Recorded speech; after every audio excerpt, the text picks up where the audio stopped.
السلام علیکم ناظرین، سیرت مصطفیٰ چینل پر ایک بار پھر سے خوش آمدید۔ محترم سامعین، میں آج آپ لوگوں کی خدمت میں کافی دنوں کے بعد آیا ہوں۔ کافی مشغولیت تھی اس لیے حاضر نہ ہو سکا، لیکن رمضان المبارک سے 2-4 دن قبل میں نے آپ لوگوں کے سامنے مختصر رمضان المبارک کا خاکہ بیان کیا تھا۔ تقریباً 20 دن کے بعد پھر سے آپ لوگوں کی خدمت میں آیا ہوں۔ میرا دل چاہا کہ آپ لوگوں کو ایک چھوٹی سی حدیث سناؤں کہ جس کو سن کر آپ کا دل چاہے گا کہ ہم خوب دعائیں مانگیں۔ حدیث یہ ہے، عن ابی ہریرہ رضی اللہ تعالیٰ عنہ قال قال رسول اللہ صلی اللہ علیہ وسلم ثلاثة لا ترد دعوتهم الصائم حتى يفطر والإمام العادل ودعوة المظلوم يرفعها الله فوق الغمام ويفتح لها أبواب السماء ويقول الرب وعزتي لأنصرنك ولو بعد حين، رواہ احمد۔ حضور صلی اللہ علیہ وسلم کا ارشاد ہے کہ 3 آدمیوں کی دعا رد نہیں ہوتی۔ ان میں سے نمبر 1 پر آتا ہے روزے دار، کہ روزے دار کی افطار کے وقت کی دعا اللہ قبول فرماتے ہیں، رد نہیں فرماتے۔ دوسرے نمبر پر آتا ہے عادل بادشاہ، کہ عادل بادشاہ کی دعا بھی، انصاف پسند حاکم کی دعا بھی رد نہیں کی جاتی۔ تیسرے مظلوم کی دعا، جس کے اوپر ظلم کیا گیا ہو، کہ اس کی دعا کو حق تعالی شانہ بادلوں سے اوپر اٹھا لیتے ہیں اور آسمان کے دروازے اس کے لیے کھول دیے جاتے ہیں، اور ارشاد ہوتا ہے کہ میں تیری مدد ضرور کروں گا، گو کسی مصلحت سے کچھ دیر ہو جائے۔ حضرت عائشہ صدیقہ سے نقل کیا گیا ہے کہ جب رمضان آتا تھا تو حضور صلی اللہ علیہ وسلم کا رنگ بدل جاتا تھا، اور رمضان میں نماز میں اضافہ ہو جاتا تھا، اور دعاؤں میں بہت عاجزی فرماتے تھے، اور خوف غالب ہو جاتا تھا۔ دوسری روایت میں فرماتی ہیں کہ رمضان کے ختم تک حضور بستر پر تشریف نہیں لاتے تھے۔ ایک روایت میں آیا ہے کہ حق تعالی شانہ رمضان میں عرش کے اٹھانے والے فرشتوں کو حکم فرما دیتے ہیں کہ اپنی اپنی عبادت چھوڑ دو اور روزے داروں کی دعاؤں پر آمین کہا کرو۔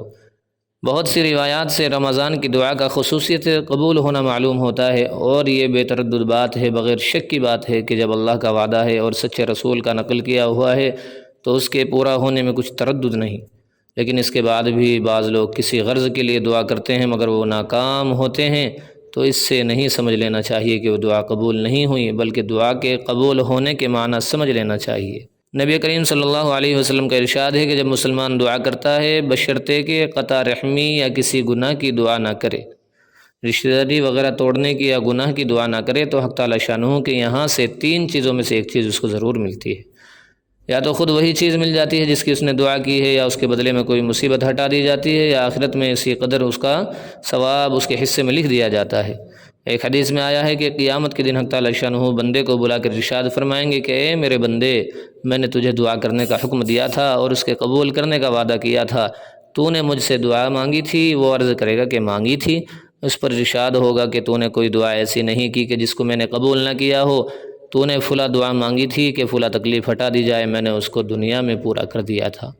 اور فلاں غم کے دور ہونے کے لیے دعا کی تھی مگر اس کا اثر کچھ تجھے معلوم نہیں ہوا، میں نے اس کے بدلے میں فلاں اجر و ثواب تیرے لیے متعین کیا۔ حضور ارشاد فرماتے ہیں کہ اس کو ہر دعا یاد کرائی جائے گی، اور اس کا دنیا میں پورا ہونا یا آخرت میں اس کا عوض بتلایا جائے گا۔ اس اجر و ثواب کی کثرت کو دیکھ کر وہ بندہ اس کی تمنا کرے گا کہ کاش دنیا میں اس کی کوئی بھی دعا پوری نہ ہوئی ہوتی کہ یہاں اس کا اس قدر اجر ملتا ہے۔ غرض و دعا نہایت ہی اہم چیز ہے، اس کی طرف سے غفلت بڑے سخت و نقصان اور خسارے کی بات ہے۔ اور ظاہر میں عقل قبول کے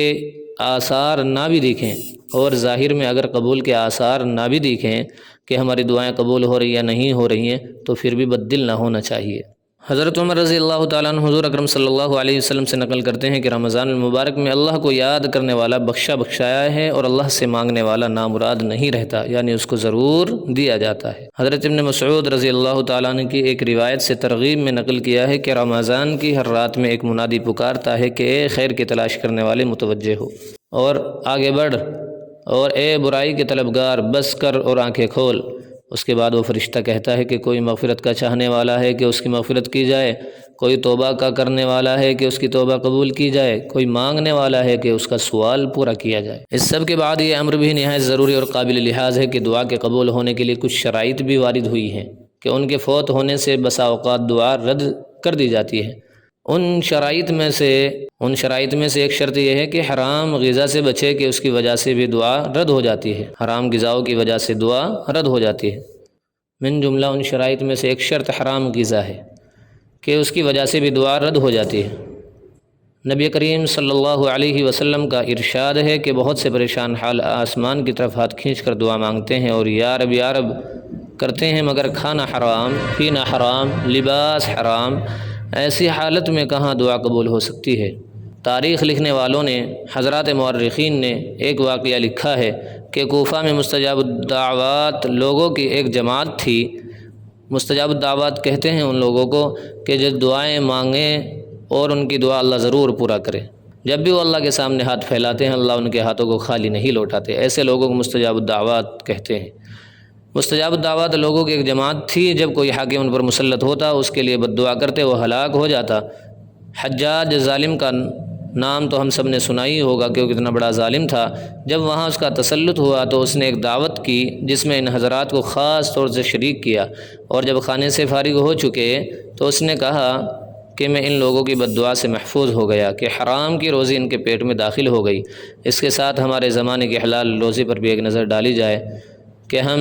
دعائیں مانگتے رہتے ہیں اور سوچتے رہتے ہیں کہ ہماری دعائیں پوری نہیں کی جاتی، ہمیں اپنی دعاؤں کا اثر نہیں دکھتا، تو لہٰذا ہمیں اپنی روزی پر بھی نظر ڈال لینی چاہیے کہ کیا ہماری روزی حلال ہے یا حرام۔